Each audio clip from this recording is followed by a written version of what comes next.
Chers frères et sœurs, aujourd'hui avec l'aide d'Allah Tabarak wa Ta'ala, le thème de notre khutbah est le Coran et le jeûne intercéderont le jour du jugement.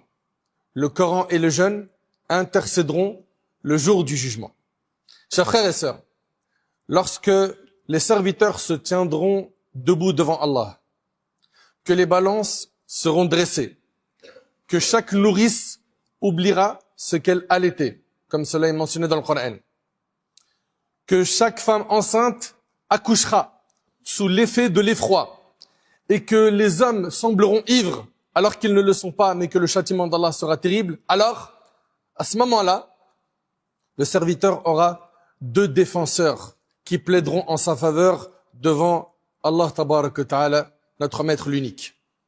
Ces deux défenseurs qui viendront plaider pour le serviteur Yawm al-Qiyamah sont le jeûne et le Coran.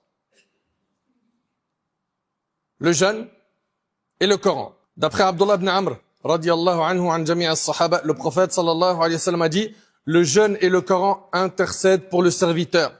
Le jeûne dira, Seigneur, je l'ai certes privé de nourriture et de boisson durant la journée, ainsi fais-moi intercéder pour lui. Regardez ce que va dire le jeûne le jour du jugement. Le jeûne dira, Seigneur, je l'ai certes privé de nourriture et de boisson durant la journée, ainsi fais-moi intercéder pour lui. Et le Coran dira, Seigneur, je l'ai privé de sommeil durant la nuit. Pourquoi? Parce que la nuit, il était occupé à lire le Coran, en prière et en dehors de la prière. Le Coran dira, Seigneur, je l'ai privé de sommeil durant la nuit, ainsi fais-moi intercéder pour lui. Alors, ils intercéderont. Et le hadith est rapporté par l'imam Ahmad. Qui parmi nous, après avoir écouté ce hadith, n'aimerait pas que le jeûne et le Coran viennent intercéder pour lui? Ce jour-là, le jour du jugement, ce sera un jour qui sera très difficile pour certains. Allah Tabarak wa Ta'ala nous parle de la situation des gens le jour du jugement. Ça sera la panique chez énormément de monde. Les gens n'auront qu'un seul souci, c'est leur propre cas, leur propre situation. Allah Tabarak wa Ta'ala nous dit, فَإِذَا جَاءَتِ الصَّاخَّةُ, lorsque retentira le son assourdissant de la trompe, يَوْمَ يَفِرُّ الْمَرْءُ مِنْ أَخِيهِ, le jour où l'homme fuira son frère, وَأُمِّهِ وَأَبِيهِ, sa mère, son père, وَصَاحِبَتِهِ وَبَنِيهِ, son épouse et ses enfants. لِكُلِّ امْرِئٍ مِّنْهُمْ يَوْمَئِذٍ شَأْنٌ يُغْنِيهِ. En ce jour, chacun d'eux sera préoccupé de son propre sort. Est-ce que tu réalises, ta mère qui t'a mis au monde, elle est occupée par son propre cas. Ni l'homme ne se souciera à ce moment-là de son épouse, ni de ses enfants, ni l'épouse de son mari, ni de ses parents, ni de ses enfants. Chacun a un seul souci, c'est où est-ce que je vais atterrir après ce jugement? Au paradis ou en enfer? Allah Tabarak wa Ta'ala nous dit, يَوْمَ تَكُونُ السَّمَاءُ كَالْمُهْلِ وَتَكُونُ الْجِبَالُ كَالْعِهْنِ وَلَا يَسْأَلُ حَمِيمٌ حَمِيمًا يُبَصَّرُونَهُمْ يَوَدُّ الْمُجْرِمُ لَوْ يَفْتَدِي مِنْ عَذَابِ يَوْمِئِذٍ بِبَنِيهِ وَصَاحِبَتِهِ وَأَخِيهِ وَفَصِيلَتِهِ الَّتِي تُؤْوِيهِ وَمَنْ فِي الْأَرْضِ جَمِيعًا ثُمَّ يُنْجِيهِ كَلَّا إِنَّهَا لَظَى نَزَّاعَةً لِلشَّوَى تَدْعُو مَنْ أَدْبَرَ وَتَوَلَّى وَجَمَعَ فَأَوْعَى. Allah subhanahu wa ta'ala nous dit, le jour où le ciel sera semblable à du métal fondu et les montagnes à des flocons de laine teintes. Le ciel se déchirera le jour du jugement. Les montagnes que l'on voit vont être réduites en poussière, comme nous le dit Allah. Allah nous dit par la suite, où aucun parent ne s'enquérera plus de son proche, bien qu'il se voie. En ce jour, le criminel aimerait pouvoir échapper au châtiment en donnant pour rançon ses enfants, sa compagne, son frère, son clan qui lui portait secours, et tout ce qui est sur terre pourvu qu'il soit sauvé. Il y en a certains le jour du jugement, ils seront prêts à tout donner, tout sacrifier. Pourquoi? Pour se racheter. Pour qu'ils soient sauvés le jour du jugement. Mais Allah Ta'ala nous dit, mais il n'en sera rien. L'enfer n'est que flamme, arrachant la peau des membres et appelant à lui celui qui tournait le dos à la vérité et s'en détournait, et qui amassait des richesses et thésaurisait. Son seul souci dans la dunya, c'était ramasser de l'argent. La religion, c'était en second plan. C'est une option. En raison de l'intensité de l'horreur et de l'effroi ce jour-là, le fils ne demandera pas de nouvelles de son père, ni le père de son fils, ni le proche de son proche. فَإِذَا نُفِخَ فِي الصُّورِ فَلَا أَنْسَابَ بَيْنَهُمْ يَوْمَئِذٍ وَلَا يَتَسَاءَلُونَ.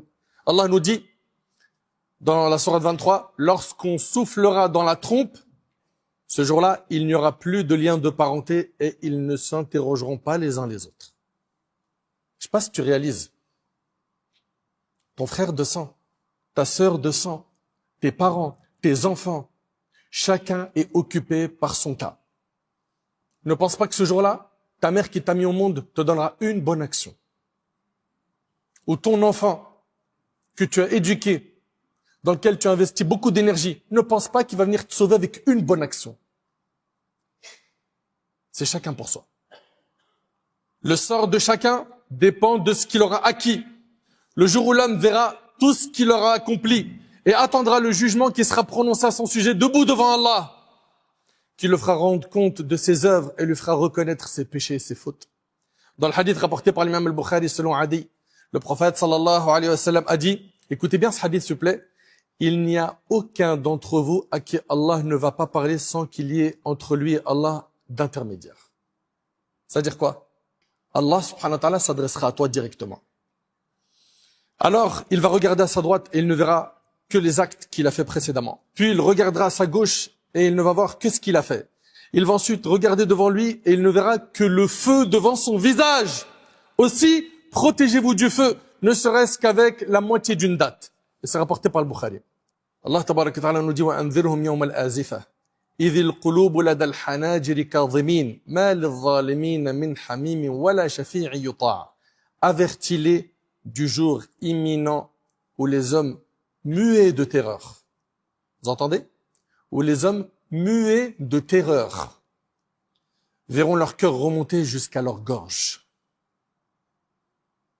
C'est une situation de panique qui est à son summum. Muets de terreur verront leur cœur remonter jusqu'à leur gorge. Les infidèles ne trouveront ni amis dévoués, ni intercesseurs qui puissent être entendus.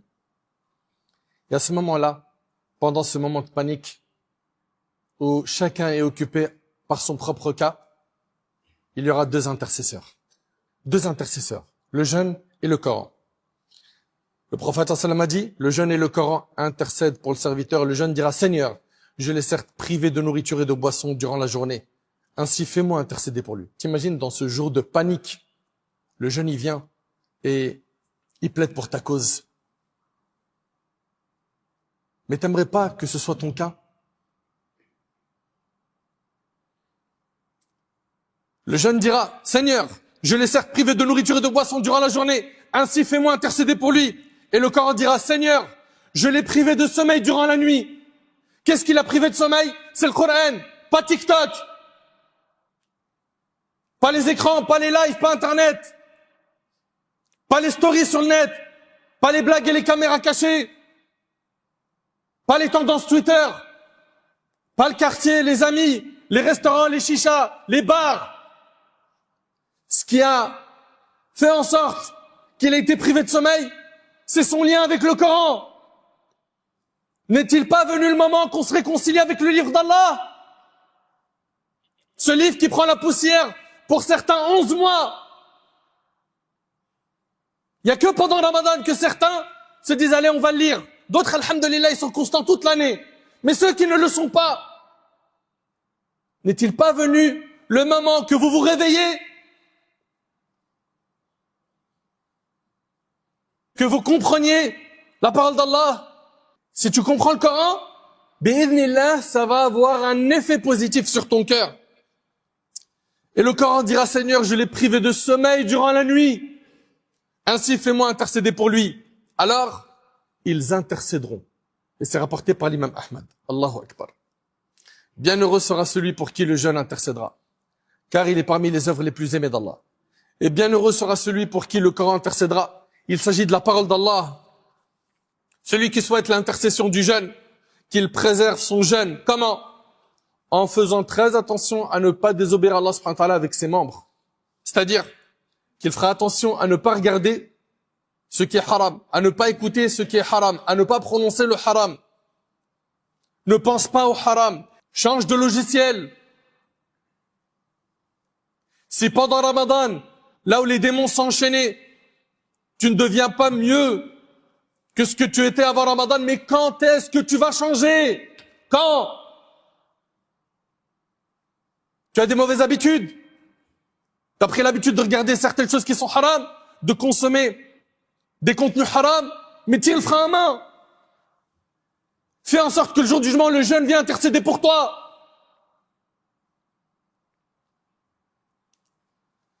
Celui qui souhaite l'intercession du jeûne, qu'il préserve sa langue, qu'il baisse son regard, qu'il retienne ses mains, ses pieds de tout mal, de tout ce qui est blâmable. Jabir radiallahu anhu, ce noble compagnon, a dit, lorsque tu jeûnes, que ton ouïe, ta vue et ta langue jeûnent également du mensonge et des interdits. Délaisse toute nuisance envers ton voisin. Délaisse toute nuisance envers ton voisin. Que la dignité et la sérénité t'accompagnent. Et ne fais pas, regardez ce que dit Jabir, et ne fais pas que ton jour de jeûne soit semblable à ton jour de rupture. Ne fais pas que ton jour de jeûne soit semblable au jour de ta rupture. Ça doit pas être la même chose, les frères. Mes sœurs, ça doit pas être la même chose. Celui qui souhaite l'intercession du jeûne doit retenir son âme des passions qu'Allah tabaraka wa ta'ala a interdites à ses serviteurs en permanence. Délaisse ton désir par obéissance à Allah afin d'obtenir l'intercession du jeûne. Sache que toute passion ou tout plaisir satisfait dans le haram disparaîtra, mais son péché restera comptabilisé dans ton compte. Chers croyants, chères croyantes, le Ramadan est le mois du Coran. C'est pendant ce mois que le Coran a été révélé. C'est dans le mois de Ramadan que Jibril venait au prophète sallam pour étudier avec lui le Coran. C'est dans ce mois que les gens se tournent vers le Coran. C'est dans ce mois qu'il est achevé dans la prière de Tarawih. C'est dans ce mois que se tiennent les assemblées et les cercles consacrés au Coran. Allah tabaraka wa ta'ala nous dit « Shahru Ramadan alladhi unzila fihi al-Qur'an, hudan lin-nasi wa bayinatin min al-huda wal-furqan » Le mois du Ramadan au cours duquel le Coran a été révélé. Le mois du Ramadan au cours duquel le Coran a été révélé comme guide pour les gens. Ce livre, c'est un guide et qui comporte des versets clairs permettant de discerner la guidée et de distinguer le vrai du faux. Le Ramadan est le mois du Coran et le Coran intercédera en faveur de son compagnon au jour de la résurrection. Il intercédera pour celui qui veillait la nuit avec lui, que ce soit en prière ou dans une lecture en dehors de la prière. Consacre du temps au livre d'Allah. Et on va entendre quoi? Je sais pas le lire en arabe. Lis-le en français, cherche à le méditer, cherche à le comprendre et apprends l'arabe vite. Et ceux qui savent lire en arabe, mais qui lisent avec hésitation, vous êtes doublement récompensés. Vous êtes doublement récompensés, comme a dit le prophète. Et ceux qui lisent vite, surtout le plus important, c'est que ce soit pas une course sans tadabbur, où on lit sans que ça impacte le cœur. Sans que cela n'impacte ton cœur. Donc, donne-lui beaucoup de temps. Donne-lui beaucoup de temps. Et je sais que l'âme, elle préfère la paresse. Elle préfère dormir. Elle préfère manger, discuter, rigoler et ne pas rester dans une adoration un long moment. Alors que nos pieux prédécesseurs étaient impressionnants dans leur relation avec Allah. Sufyan al-Thawri, une de ses prosternations, elle a duré le temps du Maghreb au Isha. L'imam Ahmad, rahimahullah, il priait chaque jour 300 rak'at pour Allah. Chaque jour. Nous, quand on tient une demi-heure avec l'imam dans Tarawih ou une heure, certains, ils craquent. Ils vont même chercher la mosquée où l'imam, il récite le mois. Et je vous passe les histoires où l'imam al-Bukhari clôturait le Coran pendant Ramadan tous les jours une fois, ou l'imam al-Shafi'i 2 fois par jour. Toi, fais ce que tu peux. D'accord? Tu travailles, tu as des occupations, ou tu es à l'école, ça se comprend. Remplis ton temps libre par l'adoration d'Allah. En faisant cet effort, qui n'est pas facile pour l'âme, tu ressortiras de Ramadan plus pieux. Le Coran intercédera en faveur de son compagnon au jour de la résurrection. Il intercédera pour celui qui veillait la nuit avec lui, en disant, Seigneur, je l'ai privé de sommeil durant la nuit, alors accorde-moi d'intercéder pour lui. Subhanallah. Mais la question qu'il faut se poser, c'est, qu'est-ce qui nous a privés de sommeil la nuit? Nos amis? Les écrans? Manger? Discuter? Blaguer? Médire? Regarder du haram?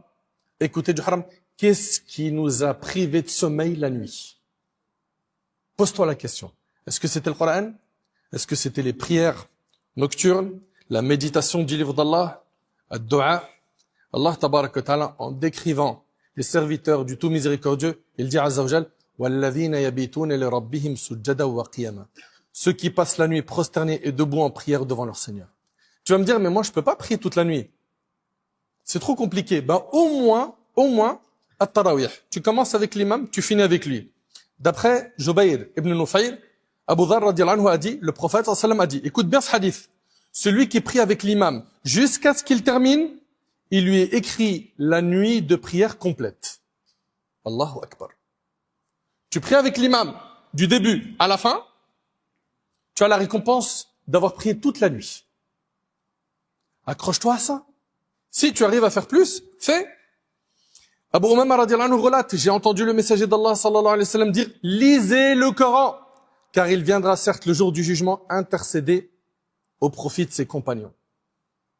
Et c'est rapporté par Muslim. Bienheureux sera celui qui persévérera dans la lecture du Coran, dans les bonnes actions. Celui qui veut rivaliser dans le bien, voici le véritable champ de compétition. C'est pas celui qui va faire le plus de buzz sur Internet, qui va attirer le plus l'attention sur sa personne, qui va faire le plus d'argent. S'il y a une compétition dans laquelle on doit tous rentrer pendant ce mois, c'est la compétition dans quoi? Dans les adorations, dans les prières, dans la lecture du Coran, sa compréhension, sa mise en pratique, dans l'invocation, dans le dhikr d'Allah, l'évocation, l'accomplissement des bonnes œuvres et des actes d'obéissance. Allah Ta'ala nous dit وَفِي ذَلِكَ فَلْيَتَنَافَسِ الْمُتَنَافِسُونَ. C'est pour obtenir cette récompense et pour rien d'autre que les hommes doivent se concurrencer. Nous, notre concurrence, elle est pour le Jannah, mes frères. Mes sœurs, notre concurrence à nous, elle est pour le paradis. La concurrence qu'on voit là de gens qui veulent rouler avec le dernier Ferrari, etc., ça c'est une concurrence qu'on leur laisse. Elle ne nous intéresse pas. Nous, la concurrence qui nous intéresse, c'est celle qui donne les plus hauts degrés au paradis. Ce bas monde, il est éphémère. Et dans la tombe, il faut savoir que c'est là où tout commence. C'est la première station du jour du jugement, comme a dit le prophète en sallam. Certains, le jour du jugement, vont bénéficier de l'intercession du jeûne et du Coran. D'autres en seront privés. Et au final, tu ne récoltes que ce que tu sèmes. Enfin, profite du Ramadan, il vient de démarrer, et fais le nécessaire pour préserver ton jeûne, et fais le nécessaire pour te réconcilier avec le livre d'Allah sérieusement. Il faut que tu aies cette volonté, il faut que tu fasses des du'a pour te rapprocher du livre d'Allah, afin qu'il te change. Ce que tu dois retenir de cette khutbah, c'est mise sur le fait de vraiment jeûner avec tous les membres de ton corps, et mets le paquet sur les prières et les actes d'obéissance.